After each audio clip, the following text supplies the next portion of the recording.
Chapter 9. First thing the next morning, well before class starts, Tamika beelines to the Kim principal's office. With her heart pumping and adrenaline levels soaring, Tamika ignores the fatigue clamping its jaws around her mind and body. She stayed up most of the night writing a draft to speech that she hopes will save Hoop Group. Delivering the speech is all she cares about. Her plan is to arrive at Principal Kim's office just as her day is beginning, before she's buried under the day-to-day responsibilities of running a school with 750 students. It's 7:05, 25 minutes before the first bell. Early enough, Tamika believes. But when Tamika arrives at Principal Kim's office, she's surprised to find her door closed and her voice already in conversation behind it.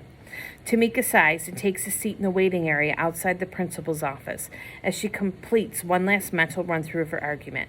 I was the leading scorer on my team last year and the team captain. Even though I was one of the youngest girls, I ran the offense and watched film with my coach to help her come up with the game strategy. I've been around basketball all my life. I know I could coach this team if you let me. Finally confident that she convinced Principal Kim to lead her hoop group, Tamika looks up to find Anthony walking out of Dr. Kim's office. Principal Kim's walking with him. Tamika overhears him say something about probation and continuing to channel his anger. She stands to her feet as Principal Kim smiles and tells her that she'll be with her in about 5 minutes. Principal Kim then turns her head back to her office, leaving Tamika alone with Anthony. "Hey," Tamika says. "Hey." Anthony wrings his hand nervously, opening and closing his mouth as if he wants to say something else but can't quite find the words. "You look really nice," he says finally. Tamika looks down, takes her khaki pencil skirt and flat bit black polo and looks up, confused. Then after, remembering that Anthony's only ever seen her in basketball shorts, she smiles sheepishly. "Thank you." A clumsy silence engulfs them. Anthony kicks at the ground but slow to leave. As he lingers, Tamika attempts to calm the uneasiness between them. "So, why were you meeting with Principal Kim?" she also asks carefully. Anthony's awkward smile collapses, and Tamika immediately wishes she had something else.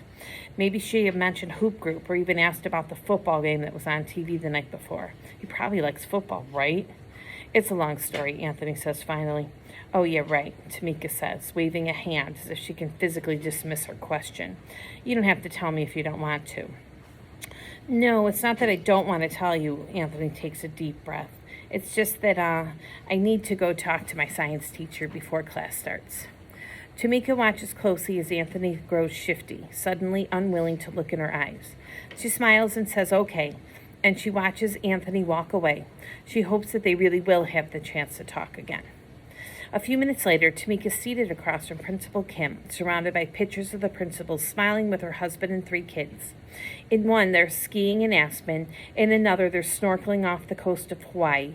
In yet another, they're traipsing through Disney World's Epcot Center. Tamika is momentarily distracted by the image of Principal Kim's daughter smiling into the face of her father, but when she hears the principal clear her throat, she's able to refocus and dive straight into her planned spiel.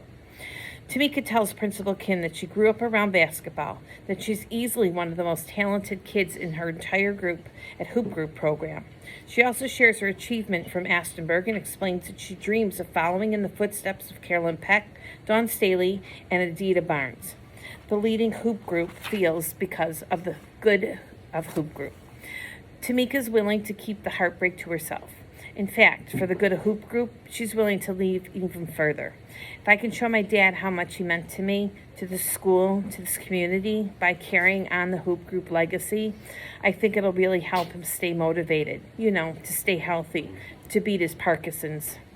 As Principal Kim sits through silent thought, twirling her pen around and around her fingers, Tamika steals another glance at the photos of the family, so happy, so united. She feels her smile start to slip, but Principal Kim responds just in time. "Fine," she says flatly. "I'll chaperone Hoop Group."